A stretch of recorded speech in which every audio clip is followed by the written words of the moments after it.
क्या करने जा रहे थे? कुछ नहीं करने जा रहे थे, एक अपना विरोध दर्ज करने जा रहे थे कि हमारा हिजाब पहन करके विद्यालयों में जो मातृशक्ति, वो भी मैं उसे मातृशक्ति बोलूंगी, वो भी हिंदुस्तान की बेटी हैं, लेकिन वो ये देख लें वो किसके साथ हैं, कि वो हमारे हिंदुस्तान के साथ हैं कि वो पाकिस्तान के साथ हैं। या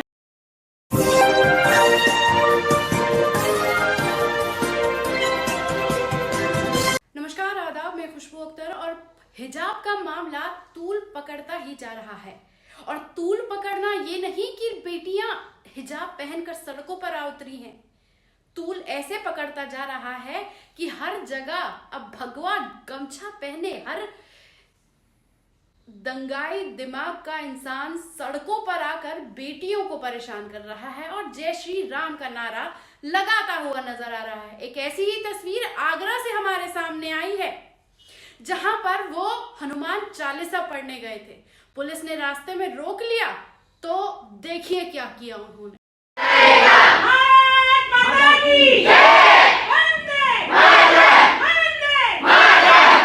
आपने देखा ये वीडियो जिसमें जब पुलिस ने रोका तो थाने में बैठ के ही जय श्री राम के नारे लगाने लगे और हिजाब का विरोध करने लगे। लेकिन उसके बाद जब महिला से पूछा कि क्या मामला है तो चिल्ला कि क्या कह रही है, इस पर भी एक बार नजर डाल लीजिए। क्या करने जा रहे थे? कुछ नहीं करने जा रहे थे, एक अपना विरोध दर्ज करने जा रहे थे कि हमारा हिजाब पहन करके विद्यालयों में जो मातृशक्ति, वो भी मैं उसे मातृशक्ति बोलूंगी, वो भी हिंदुस्तान की बेटी हैं, लेकिन वो ये देख लें वो किसके साथ हैं, कि वो हमारे हिंदुस्तान के साथ हैं कि वो पाकिस्तान के साथ हैं या किसी और आतंकवादी या इस्लामिक कंट्रीज के साथ हैं। अगर हिंदुस्तान में रहना होगा तो हिंदुस्तान के संविधान को मानना होगा जिस तरीके से हम मानते हैं। चिल्लाकर गला फाड़कर कहने वाली महिला की बात तो आपने सुन ली, लेकिन ये नफरती दौर की ये पहली तस्वीर नहीं है। अब आदत डाल लीजिए इस तरह की हर तस्वीर की, जहां पर अब इसी तरह से इस्लामोफोबिक ग्रस्त लोगों की मानसिकता हर जगह आपको दिखाई देती रहेगी। क्या है पूरा मामला, एक बार जल्दी से आपको बताए चलते हैं। हिजाब मामले में तूल पकड़ने के बाद आगरा में भी भगवा कपड़ों की राजनीति गर्म हो गई है। यहाँ ताजमहल में मंगलवार को भगवा कपड़े पहनकर हनुमान चालीसा का पाठ करने जा रहे विश्व हिंदू परिषद के कार्यकर्ताओं की पुलिस से नोकझोंक हो गई और ताजमहल पहुंचने से पहले पुलिस ने उन्हें रोक लिया। उन्हें हरि पर्वत थाने ले जाया गया, जहां पर थाने पहुंचकर ही उन्होंने हनुमान चालीसा का पाठ करना शुरू कर दिया। हैरान मत होइए, क्योंकि आगरा पुलिस को जब विश्व हिंदू परिषद के पदाधिकारी आशीष आर्य के भगवा कपड़े पहनकर हनुमान चालीसा में प्रवेश करने को जैसे ही वो ताजमहल की तरफ पहुंचे, उन्हें उसका पाठ करने की जानकारी मिली तो पुलिस हरकत में आई और पुलिस ने ही पूरी सक्रियता दिखाकर उन्हें थाने में ही बिठा लिया। और भगवान टॉकी चौराहे पर ही पुलिस पहले ही तैनात कर दी गई और आशीष आर्य के साथ अन्य लोगों, महिलाओं और युवकों को पहले ही रोक दिया गया। और दोपहर के समय जैसे ही विहिप के कार्य पदाधिकारी जब चौराहे पहुंचे तो पुलिस ने उन्हें रोक भी लिया। सभी थाना पर जब लाए गए तो पुलिस के हिरासत में ही ये लोग हनुमान चालीसा का पाठ करने लगे और हनुमान चालीसा का पाठ करते हुए उनका साफ कहना था कि मुसलमान युवतियों का ये हिजाब प्रोपोगेंडा शैक्षिक संस्थानों को बर्बाद कर रहा है। हम भगवा वस्त्र पहनकर ऐतिहासिक इमारतों में क्यों नहीं जा सकते। इस मामले पर जब थाना के पदाधिकारी से बात की गई तो उनका कहना था कि ये इस तरह के विश्व हिंदू परिषद के कदम को ताजमहल में जाने से पहले ही हमने रोक लिया और जब थाने में रोका तो ये लोग यहीं पर हनुमान चालीसा करने लगे और जानकारी जैसे ही पुलिस को मिली उन्होंने उन्हें हिरासत में ले लिया।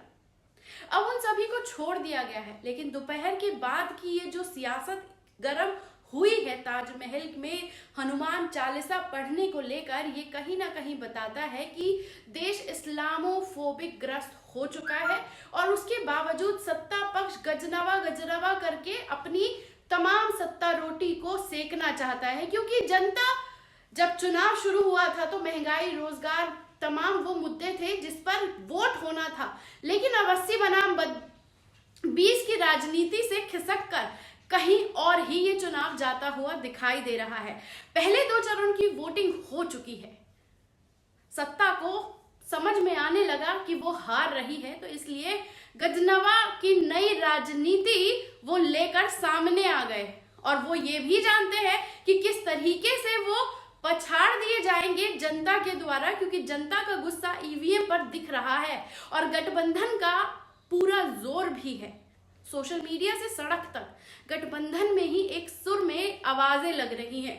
लेकिन जब सत्ता खिसकने लगती है तो भारतीय जनता पार्टी कोई ना कोई बहाना खोजकर अपने हक में वोट लेने के लिए हिंदू मुसलमान कर देती है। ये कोई नई राजनीति नहीं है, इस बार हिजाब उनका नया हथकंडा बना है, जिसमें जो सबसे ज्यादा प्रताड़ित की जा रही है वो है हमारे घर की बेटियां, और उनके बच्चे कहाँ हैं ये आपके सामने है। कोई ऑक्सफोर्ड में है तो कोई बीसीसीआई का चेयरपर्सन बनकर बैठा है, लेकिन आपके बच्चे कहाँ हैं, कौन सी सड़क पर क्या खाक छान रहे हैं, वो भी आपके सामने है। लेकिन इसके बावजूद सत्ता पक्ष इन चीजों को और बढ़ावा देकर सत्ता में काबिज रहना चाहता है, और जनता ये जानती भी है, समझती भी है, लेकिन उसके लिए महंगाई, रोजगार और बेरोजगारी से त्रस्त डीजल पेट्रोल के दाम मायने नहीं रखते। यहाँ पर सिर्फ हिंदू मुसलमान करके पोलराइजेशन तो किया जा रहा है, जिससे हिंदू राष्ट्र की ये मजबूत नींव रख के देश का नुकसान ज्यादा किया जा रहा है।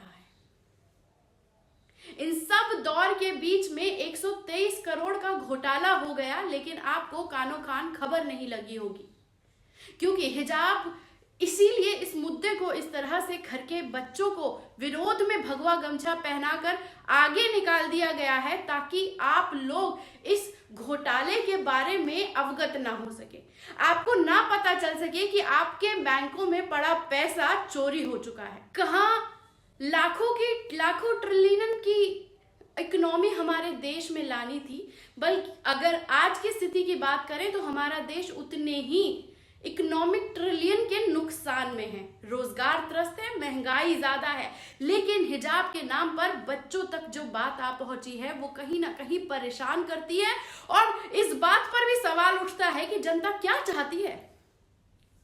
महंगाई मुद्दा नहीं है, महंगाई मुद्दा नहीं है यहाँ पर मुद्दा हिंदू मुसलमान है, और हिंदू मुसलमान से किसका नुकसान है ये भी आप बेहतर जानते हैं।